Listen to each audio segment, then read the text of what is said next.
Welcome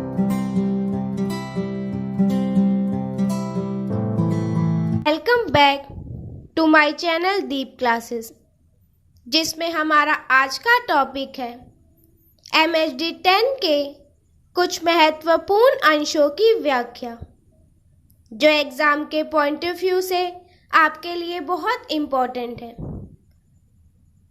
लेकिन आज का हमारा वीडियो स्टार्ट करने से पहले, अगर आप हमारे चैनल पर नए हैं या आपने अभी तक हमारे चैनल को सब्सक्राइब नहीं किया है, तो इसे सब्सक्राइब कर लें, जिससे हमारे आने वाले वीडियो के सभी नोटिफिकेशंस आप तक पहुंच सकें।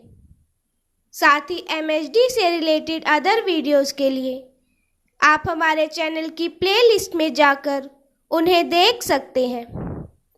तो चलिए बिना देरी किए हम अपना आज का टॉपिक स्टार्ट करते हैं। पहला अंश है, रात का समय था। बुद्धिराम के द्वार पर शहनाई बज रही थी।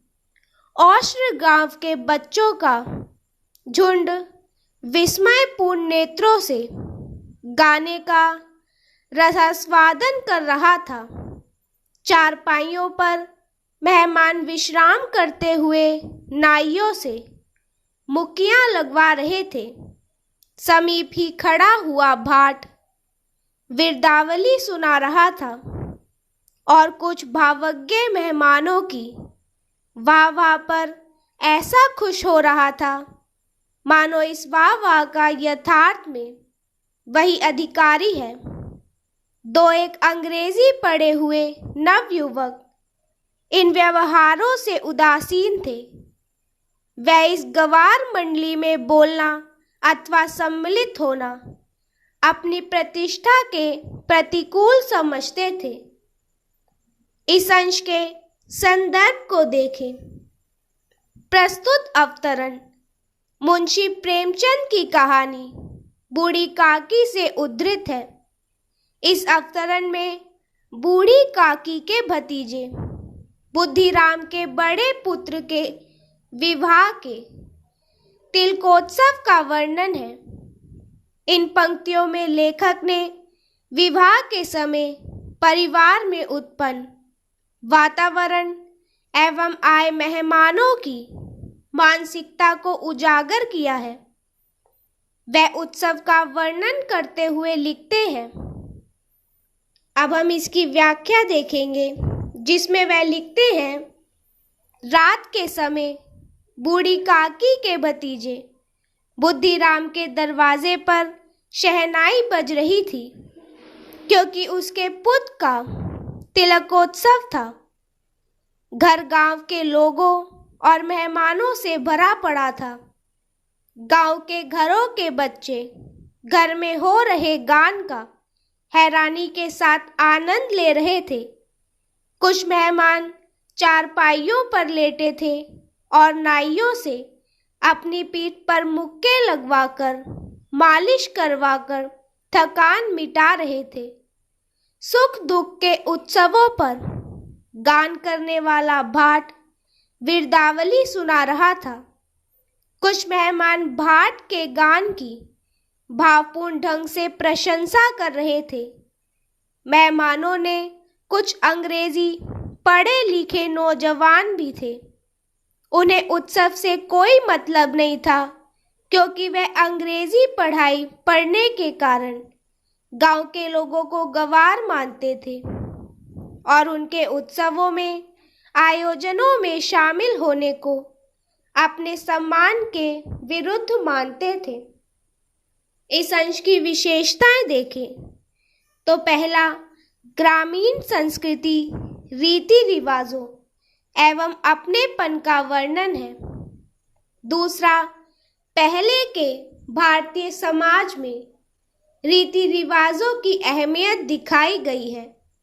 और तीसरा, लोगों पर आधुनिकता के प्रभाव के कारण संकुचित होती मानसिकता और अपनी संस्कृति से दूर होने और उसे हे मानने पर व्यंग्य किया गया है।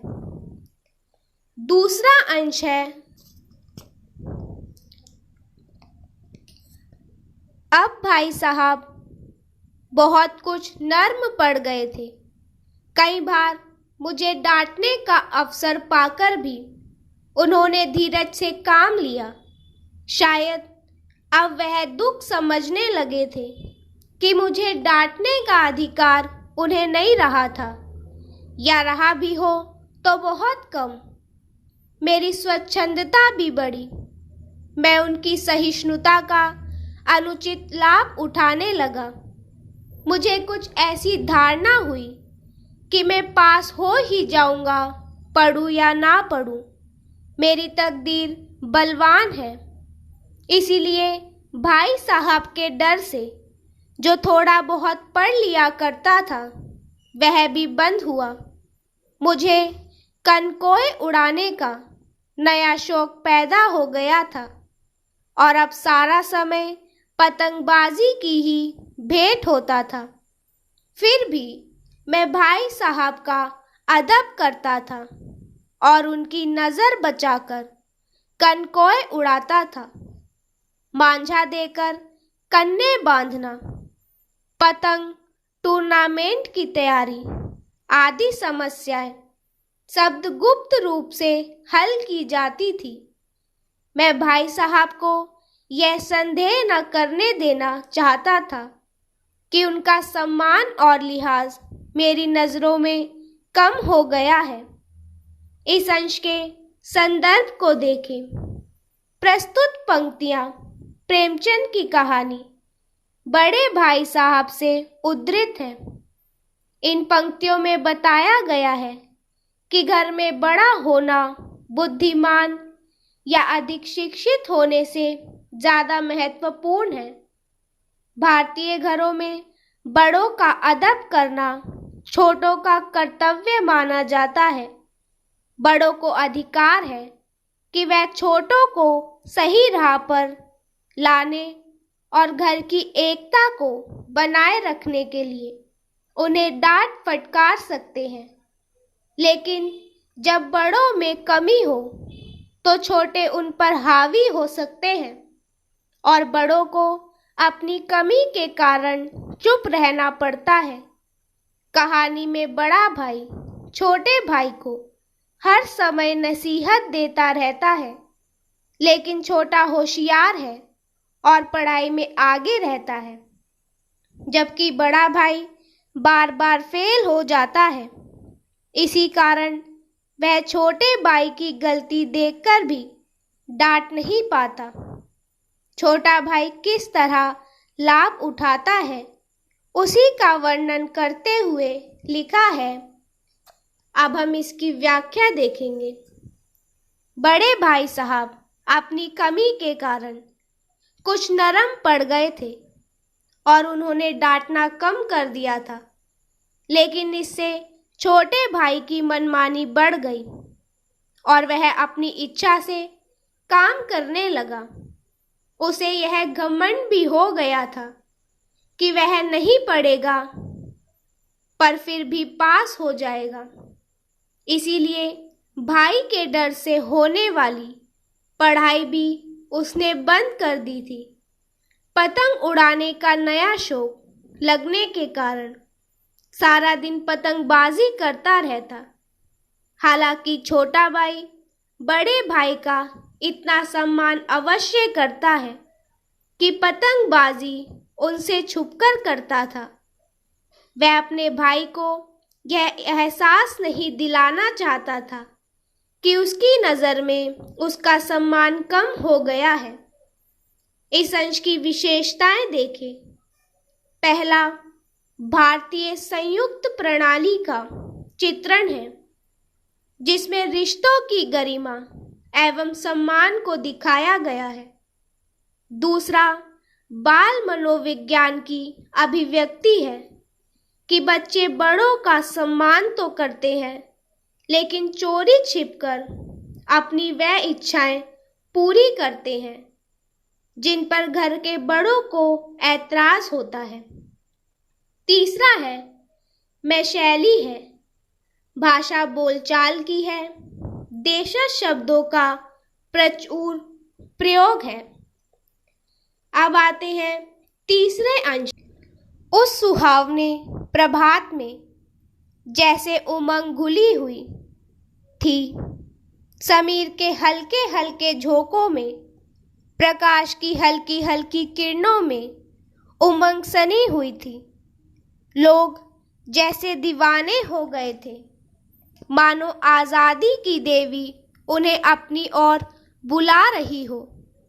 वही खेत खलियान है, वही बाग बगीचे हैं, वही स्त्री पुरुष है। और आज के प्रभात में जो आशीर्वाद है, जो वरदान है, जो विभूति है, वह और कभी ना थी। वही खेत खलियान, बाग बगीचे, स्त्री पुरुष आज एक नई विभूति में रंग गए हैं। इस अंश के संदर्भ को देखें तो प्रस्तुत पंक्तियां प्रेमचंद की कहानी समर यात्रा से ली गई है। गांव में सत्याग्रहियों के जत्थे के आने की उमंग से लोगों के मन भर गए हैं। उन्हें एक अलग खुशी थी। प्रकृति के साथ लोगों के मन की प्रसन्नता को व्यक्त करते हुए लेखक कहते हैं। इसकी व्याख्या देखें, जिसमें लेखक कहते हैं कि आज की सुबह कुछ अलग थी। लोगों के मन की उमंग का प्रभाव प्रकृति पर दिख रहा था। सुबह सुहावनी और सुनहरी लग रही थी। उगते सूर्य के हल्के प्रकाश में हवा के हल्के झोंके भी मन को प्रसन्न कर रहे थे। लोगों के मन में स्वतंत्रता प्राप्ति की आशा जागी थी। उन्हें लग रहा था जैसे आबादी की देवी उन्हें बुला रही है। सब कुछ वही है, लेकिन आज की सुबह एक आशीर्वाद, एक वरदान देती प्रतीत हो रही है। सबके मन में अलग ही खुशी है। तो इसी के साथ हमारा आज का टॉपिक यही खत्म होता है, जिसमें हमने जाना MHD 10 के कुछ इम्पोर्टेंट अंशों और उनकी व्याख्या को बारे में। इसके आगे के अंशों को हम अपने नेक्स्ट वीडियो में जानेंगे। तब तक के लिए अगर हमारा आज का वीडियो आपको पसंद आया हो तो वीडियो को लाइक एंड शेयर करें और हमारे आने वाले सभी वीडियो के नोटिफिकेशंस के लिए हमारे चैनल को सब्सक्राइब करें। Thank you for watching.